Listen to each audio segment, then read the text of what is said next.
the disaster recovery strategy. So what is the learning objectives for today? I don't know like what the audience for today, but my main part, once you go out of this particular presentation for 30 minutes, you know what Apache Kafka is, what are the disaster recoveries, what are the main ecosystem things are. So today, first thing, what messaging is, what is Apache Kafka, what are the different use cases of Kafka, constructs which you can hear here and there, and then the ecosystem of Kafka. Okay, what is messaging? So in earlier world, if you see when you do a telephone call, someone needs to pick it up on the other side. That is messaging. That means you are waiting for the other person on the other side to pick up the call, which is synchronous way of messaging. But now, since the world is changing and we are going to Facebook, LinkedIn, Twitter and all, we don't wait for the other person to respond. We just send our message, okay, go. Whenever you have time, go and respond to me, which is asynchronous. So for synchronous, you can take example of a telephone call or the API call that you usually do. Whereas then in case of asynchronous messaging, which is now the world is Apache ActiveMQ, which is not a very active community right now in Apache, but still ActiveMQ is used in many places. Then Kafka, which is a distributed framework for messaging. Pulsar coming up slowly, and there are various commercial tools which are available in the market like IBM MQ, TIBCO, etc., TIBCO EMS. There are different messaging models which are there.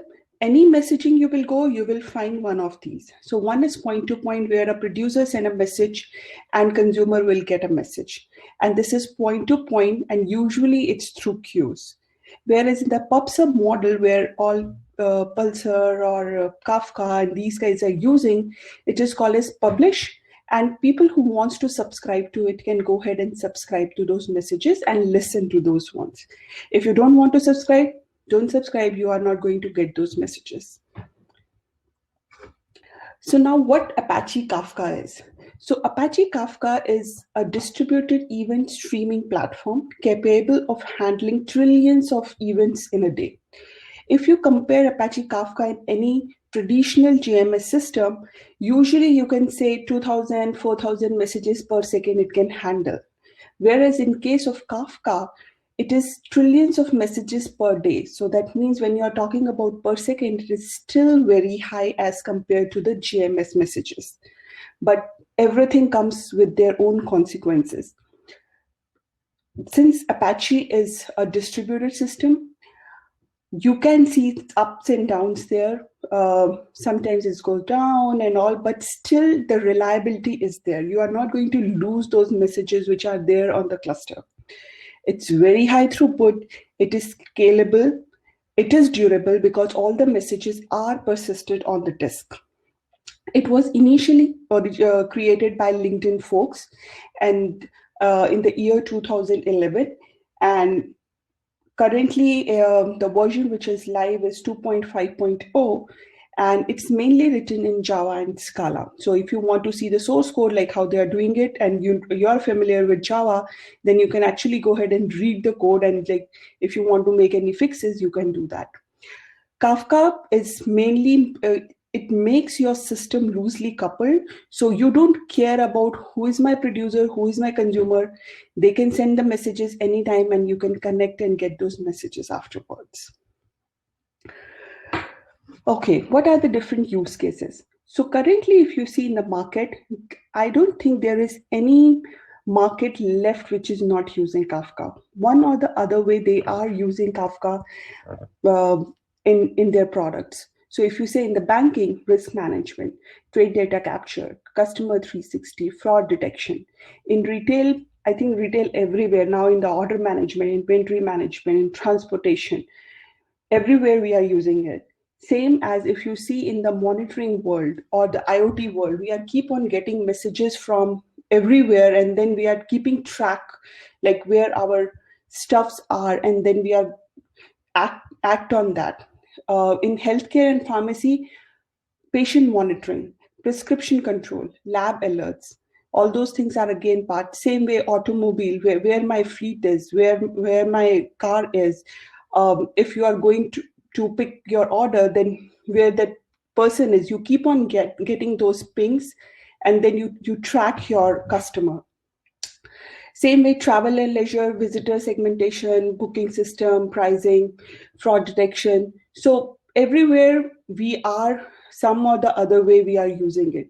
Initially, when Kafka actually comes into the play, people are like more, oh, it's a loss of message and it's not that reliable, it goes down. But the things, like the way the Kafka evolved in every year, it's uncommendable. They keep on adding new stuff. So instead of just a messaging system, now it's a complete streaming product.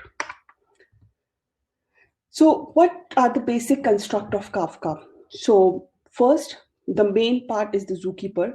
So the second one is the broker. So broker, if you are in the web application world, then broker is nothing but, you can say, a server.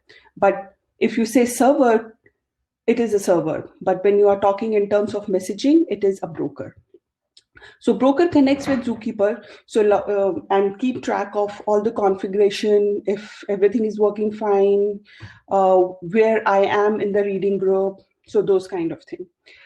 The other one is the producers and consumer group. So producers who are producing the messages to the Kafka, and consumer who are consuming the messages from the Kafka. And the internal concepts are topics, partitions, and offsets. So these are the 7 basic constructs if you want to start with Kafka. Okay, so let's get into deeper what those are. Not much, but at least we'll have like some idea where the other systems are used. So if you see Zookeeper is a very old product. And if you see most of the distributed systems like Hadoop, Flume, HBase, Kafka also is using it. But for what purpose they are using it? Some are using it just for the config management. So whenever you are reading, because on each of the distributed system, you are not going to save your configuration. So you are saving it at one place, which is the Zookeeper, which is a master and slave kind of configuration. Whenever you are hitting, you are sure you are going to get the correct information from the Zookeeper, and then you move forward.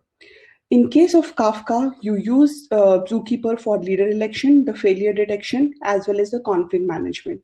So leader election, Kafka have a very good concept of saying like, oh, I am the leader. So if you are having a replication of 3, that means your data is saved 3 times on 3 different servers, but at a single time, only one server will respond, and that server is called as a leader. So that leader election is done by the Zookeeper, and it is also saved in the Zookeeper.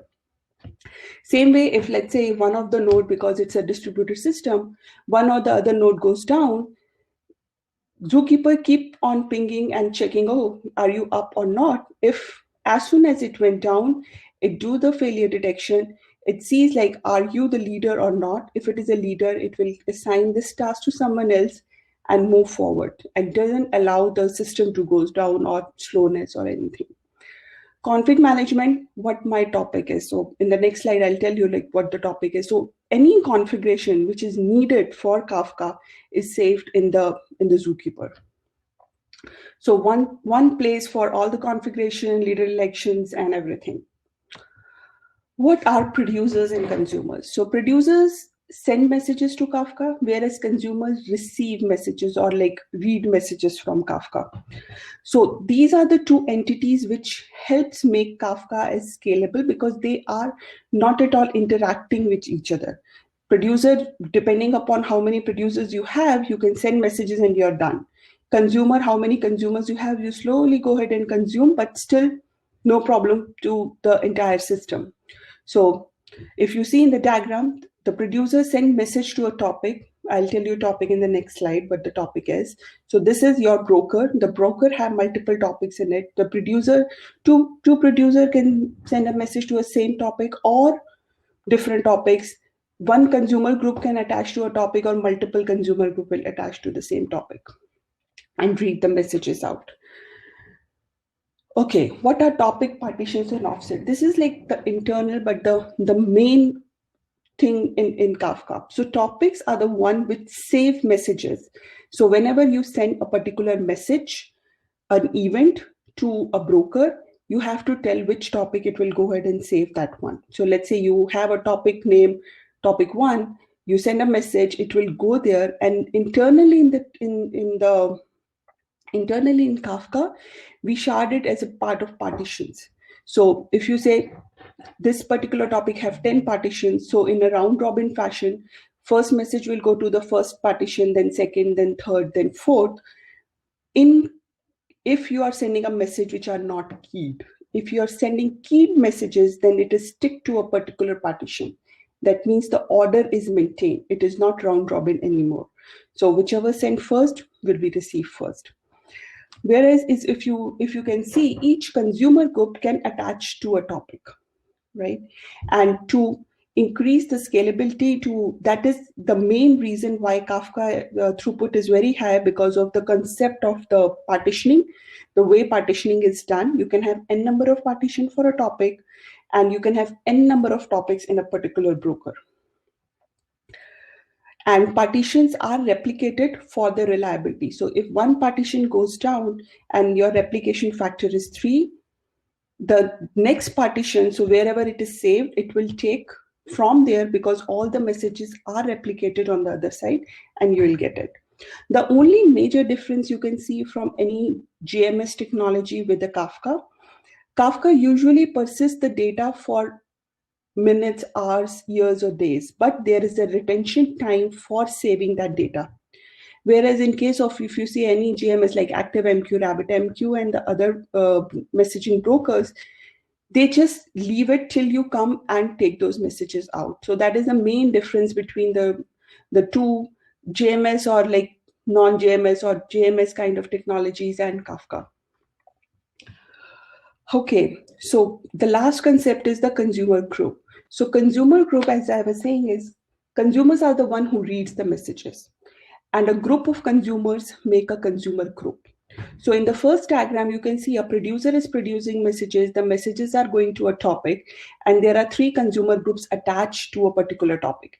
If producer 1 sent 5, producer 2 sent 5, then the total messages received by the topic is 10, and each of the group will get 10 messages.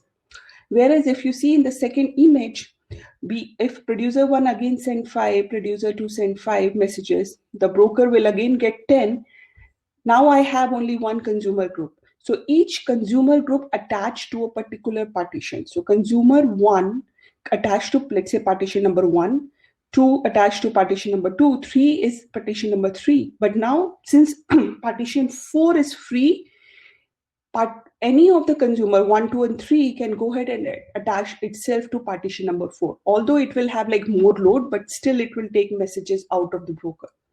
Whereas the difference between the image number 2 and 3 is, if you have more consumers than the partition, the last consumer would be idle. So it is always good to have the number of partitions equal to the number of consumers. So in that case, you are not actually wasting your capacity also, because each consumer, if you're starting a thread from the same machine, it's good. But if you have like different nodes, then you are wasting the computes too. Okay, so now after completing the construct, what is the complete ecosystem of Kafka? So Kafka have various products right now, but each product have its own work. So if you say REST proxy, so let's say what REST proxy is. Kafka have its own APIs to connect. You can put a client jar in your code, connects to Kafka, you will get the messages. You have clients available in most of the languages like Java, .NET, Go, Python. But let's say you have a mainframe system. What you will do with the mainframe system? You can't connect using client. You only need REST. So for this particular purpose, what Kafka does is they come up with a new product which is called as Kafka REST proxy. So Kafka REST proxy exposes the producer and consumer in the form of REST services. So you can call those REST services from anywhere. The only drawback is the throughput. Because it is now on HTTP, definitely the throughput is not same as what if you use the native client. The second main product of Kafka ecosystem is the mirror maker. So think about, you have 2 Kafkas. One is, let's say, for inventory, and other one is for the order, and you want to sync messages between these two. You don't want all the customers will go ahead and connect to both. You want, oh, only inventory customers connect to inventory one, and the orders will do it on the order. So what you will do, copying messages from one Kafka to another Kafka is through Mirror Maker. So another one, so it's easy for the consumer and producer, send wherever you are doing it, and then internally Kafka Mirror Maker will copy wherever you want your messages to go. The next one is Kafka Streams. It's not a new concept, but again, it is fairly new if you compare with the other ones. So it is same like any streaming technology, if you name as Spark or the other ones which are in the market, because Kafka wants to build the messaging, instead of messaging, a complete product. So they added the stream APIs also. So what the stream API will do, it reads from one message. It reads a message from one Kafka topic and do some transformation, aggregations, and whatever you want to do, and then copy that aggregated one into another topic, but on the same clusters or the same Kafka cluster. So that is the main difference. The Mirror Maker is between two Kafka clusters, whereas the streams are one Kafka with two different topics. The next one is Kafka Connect. So now Kafka is connected with Kafka, Kafka is connected with the topics.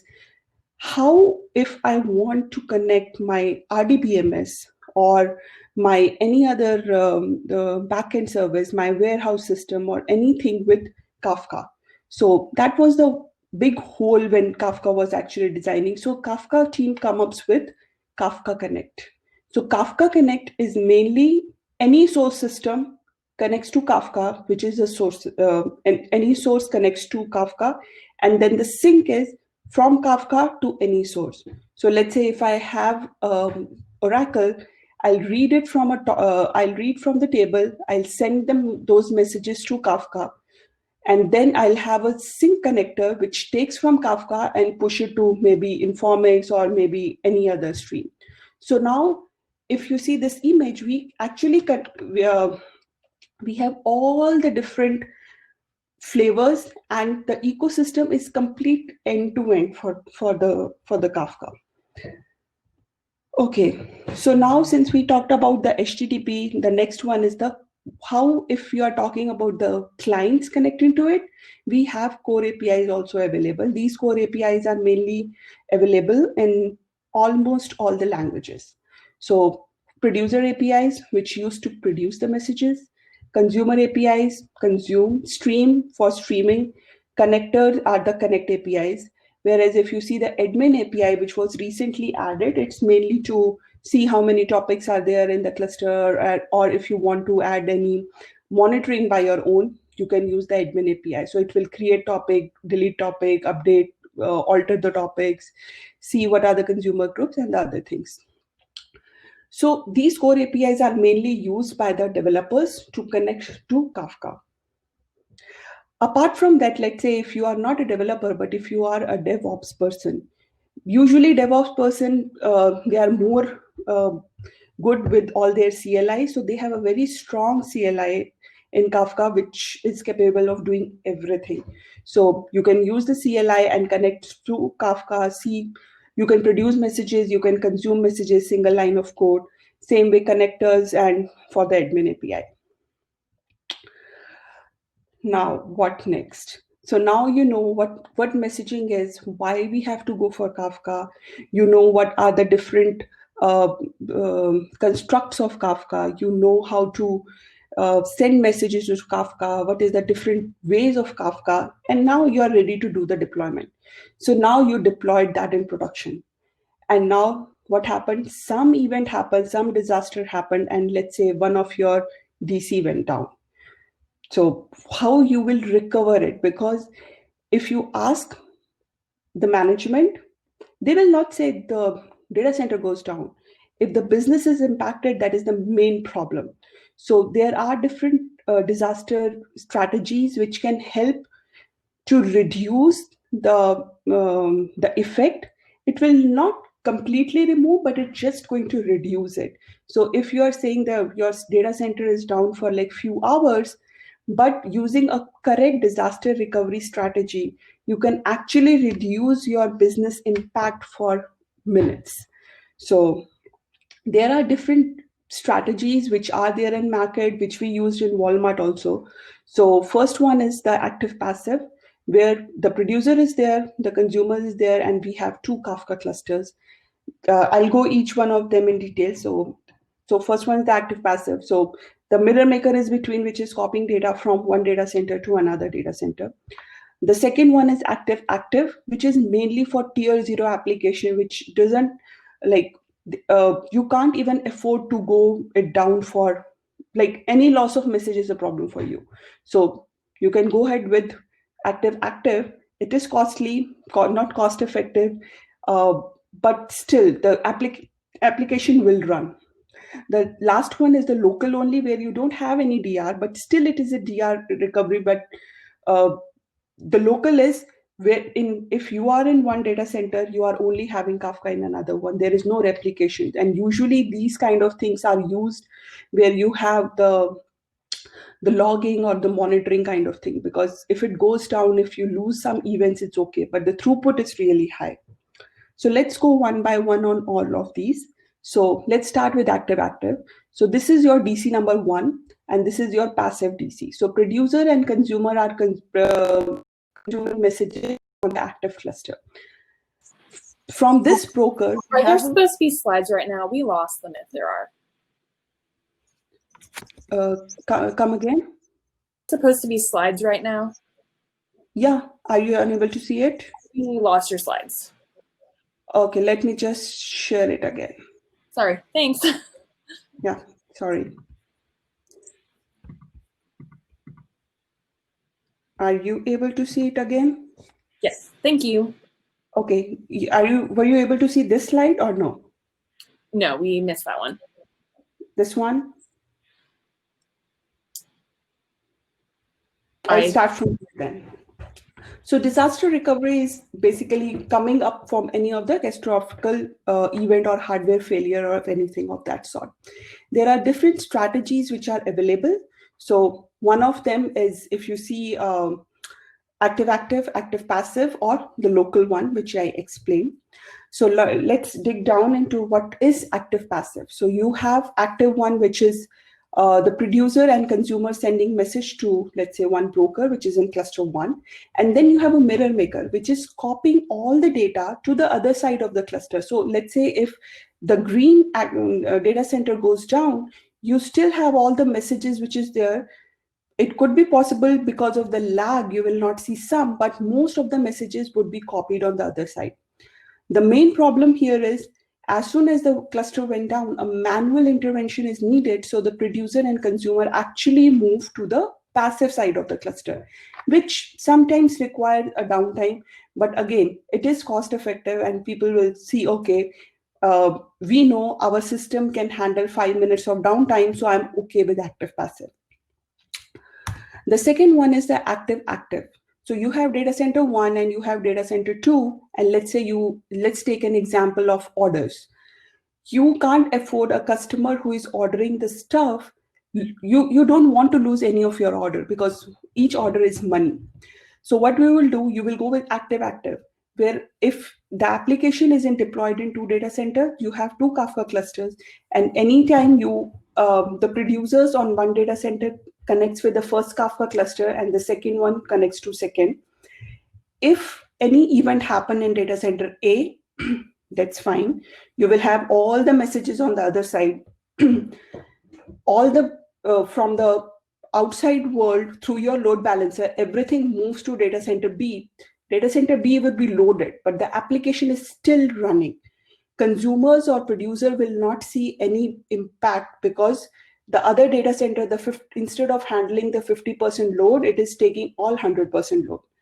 The only disadvantage when we are designing the active active, we have to consider this thing, saying like, okay, the system can go down. So instead of handling 50%, just make sure when you're designing, both the data center is taking 100% load.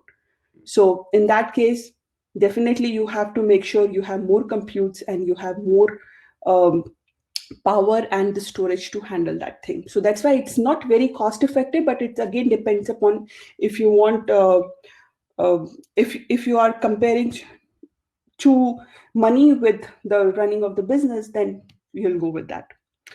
The last one is the local affinity. The two clusters are not talking to each other. If it goes down, the messages went down with it.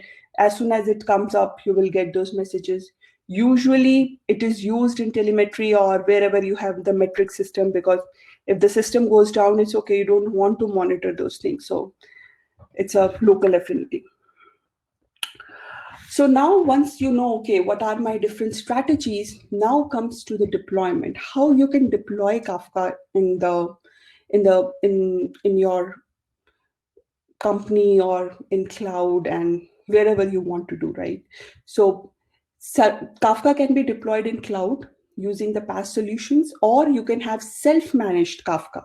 So if you say self-managed, you can run it on a VM, you can run it in a container. Now, thanks to Confluent, we have the images also available. You can just download the Kafka, and as soon as you run the exec, you will have your Kafka up and running. Whereas if you see there are different PaaS solutions which are available. Google Cloud have its own, which is PubSub. AWS have its own. Azure have Event Hub.